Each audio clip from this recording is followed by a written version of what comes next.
Hello friends, मैं हूं अनुपम शर्मा और आज हम कर रहे हैं Indian economy on the eve of independence part 3 class 12 Indian economic development.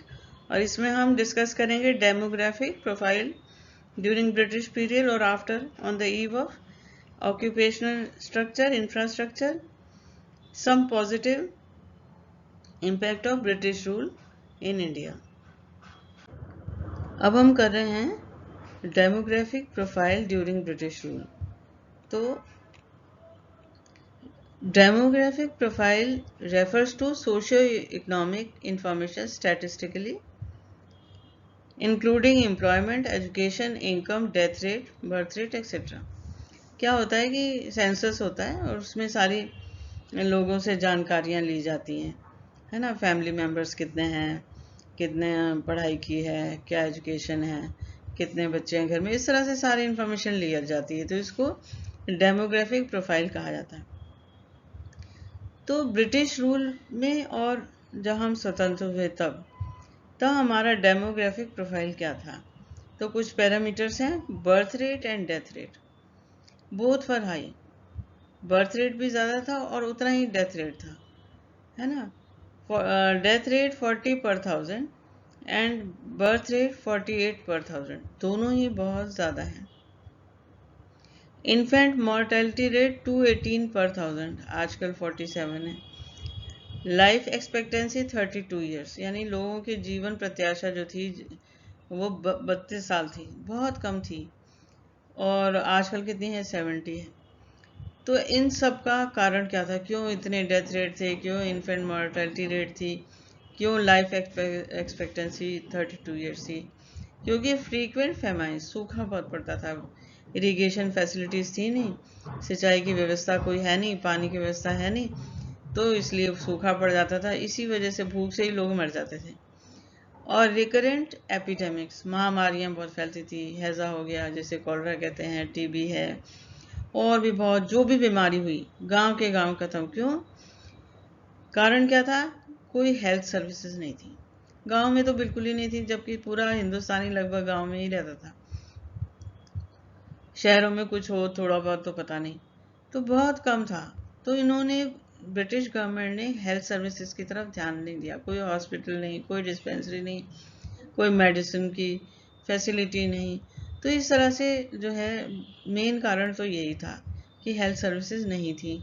इसके अलावा लोग भी अनअवेयर थे, अनएजुकेटेड थे, पढ़े लिखे नहीं थे। उनको नहीं मालूम था कि किस तरह से इसका इलाज हो सकता है। और मेन कारण तो पॉवर्टी, गरीबी। अगर हेल्थ फैसिलिटीज़ होती भी तो कोई इनकम ही नहीं थी, तो इनका इलाज भी संभव नहीं था। और इसलिए ये सब डेथ रेट और ये इन्फेंट मॉर्टेलिटी रेट और ये जो लाइफ एक्सपेक्टेंसी है, ये सब बहुत ज़्यादा था। फिर लिटरेसी रेट सिर्फ 16% मेल में और फीमेल 7%, क्योंकि उन्होंने कोई एजुकेशन की तरफ ध्यान नहीं दिया। सिर्फ उस, अगर छोटे मोटे शहरों में स्कूल थे तो उन्हें क्लर्क चाहिए थे अपने एडमिनिस्ट्रेटिव सर्विसेज के लिए, तो वो था। और फीमेल तो बिल्कुल भी नहीं, 7%। गरीबी भी थी, अवेयरनेस भी थी, और सोशल डिवाइड तो था ही, लड़कों को थोड़ा बहुत पढ़ा दिए, लड़कियों को तो बिल्कुल भी नहीं।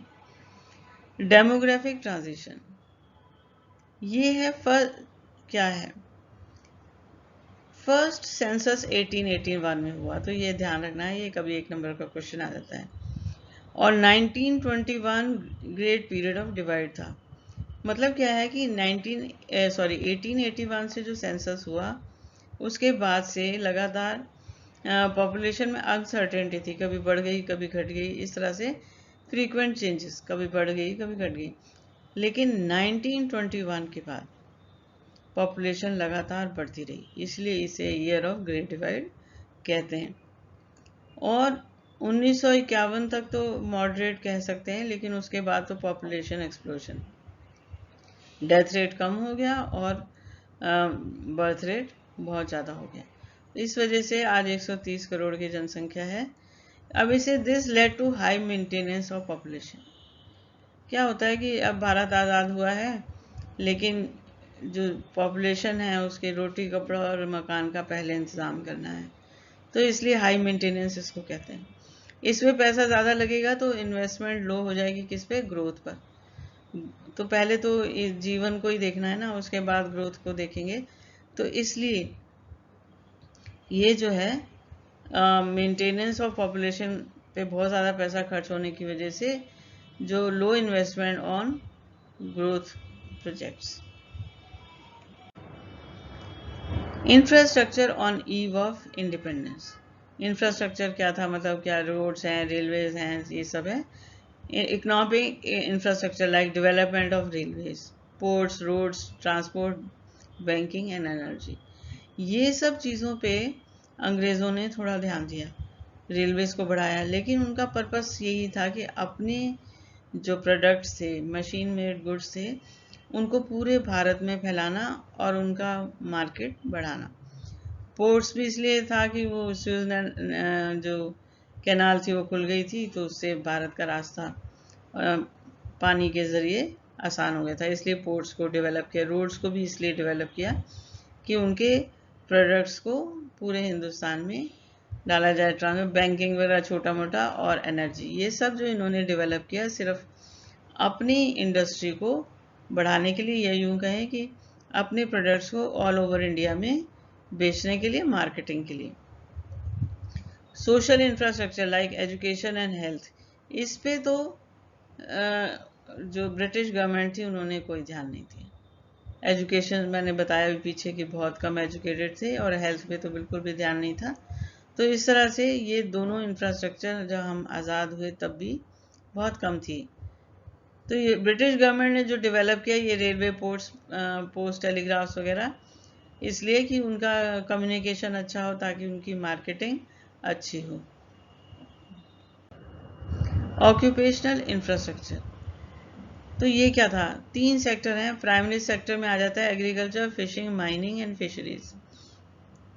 सेकेंडरी सेक्टर में स्मॉल स्केल और लार्ज स्केल इंडस्ट्री आ जाती है, बिल्डिंग, कंस्ट्रक्शन। और टर्शरी सेक्टर में trade, commerce, transport, storage, communication, other services. तो ये 3 सेक्टर होते हैं। तो एग्रीकल्चर में हमारी 72% जो पॉपुलेशन थी वो लगी हुई थी, और वैसे भी कोई डेवलप्ड भी नहीं थी। तो ये ऐसी इकोनॉमी, और ये 50% जीडीपी में अपना पार्टिसिपेशन था। ऐसी जो होते हैं देश जो पूरी तरह एग्रीकल्चर पे डिपेंड होते हैं, वो बैकवर्ड इकोनॉमीज कहलाती हैं। इंग्लैंड, अमेरिका में 2 और 5% ही हैं जो एग्रीकल्चर में लगे हुए हैं। इंडस्ट्री में 9% ऑफ पॉपुलेशन, सीमेंट में, माइनिंग में बहुत कम लोग लगे हुए थे। तो और इसलिए अनबैलेंस्ड ग्रोथ था, क्योंकि ना तो हमारी इंडस्ट्री बढ़ी हुई थी, टर्शरी सेक्टर तो बिल्कुल ही नहीं था, ना के बराबर था। तो सारा डिपेंडेंस जो थी एग्रीकल्चर पे थी, इसलिए इसको कहते हैं कि अनबैलेंस्ड ग्रोथ थी। तो देखा जाए तो किसी भी सेक्टर में कुछ भी ग्रोथ उस समय नहीं थी। Some positive impact of British rule. अब क्या इससे फ़ायदा हुआ? ब्रिटिश रूल का पॉजिटिव इम्पैक्ट हमारे देश में क्या हुआ? जो भी कुछ उन्होंने किया वो अपने देश के लिए ही किया, या अपने प्रोडक्ट्स की मार्केटिंग के लिए किया। लेकिन उससे क्या हुआ? Commercial outlook of farmers. अब फार्मर्स को भी लगने लगा कि सिर्फ जीवन निर्वाह के लिए नहीं, बल्कि हम अपने प्रोडक्ट्स को बेच सकते हैं, मतलब बिजनेस के आउटलुक से देखने लगे। और रेलवे का क्योंकि विकास हो गया, तो वो अपने माल खुद भी दूसरे शहरों में जाने लगे और अपने माल को ले जाकर बेच भी सकते थे। New opportunities of employment. Railway से क्या हुआ कि गांव से निकल के शहरों में जाने लगे और वहां पर उनको नौकरी मिलनी शुरू हो गई। तो ये रेलवे के से फ़ायदा हुआ। कंट्रोल ऑफ फेमाइंस, क्योंकि सूखा पड़ जाता था, तो इसलिए जो फूड प्रोडक्ट्स थे वो ऑल ओवर इंडिया में ले जाए जा सकते थे। मॉनेटरी सिस्टम ऑफ एक्सचेंज, पहले बार्टर सिस्टम था, वस्तु के बदले वस्तु बदलनी है, और वो पैसे से सारा मीडियम ऑफ एक्सचेंज हो गया।